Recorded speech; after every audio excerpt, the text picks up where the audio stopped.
कि जब इमाम अहमद रजा रहमतुल्लाह अलैह का विसाल हुआ, खबर पहुंची अशरफ अली थानवी के पास, तो अशरफ अली थानवी पढ़ा रहे थे, उन्होंने हाथ उठा लिए दुआ के लिए।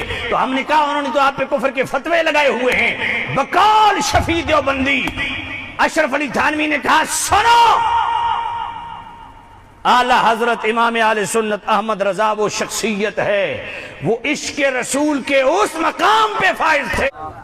वो मौलाना कौसर नियाज़ी कहते हैं कि मैंने दौरा हदीस किया, दो बंदों से पढ़ा, एक मौलवी शफी देवबंदी जो मुफ्ती तकी उस्मानी के वालिद हैं जिन्होंने मारिफुल कुरान लिखी, और दूसरा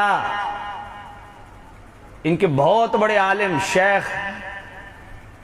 इदरीस कांदलवी, उनके पास मैंने दौरा हदीस पढ़ा। कहते दो वाकयात मेरे पास ऐसे हैं कि हमारे बुजुर्गों ने इनके इश्क रिसालत पे मोहरें लगाई।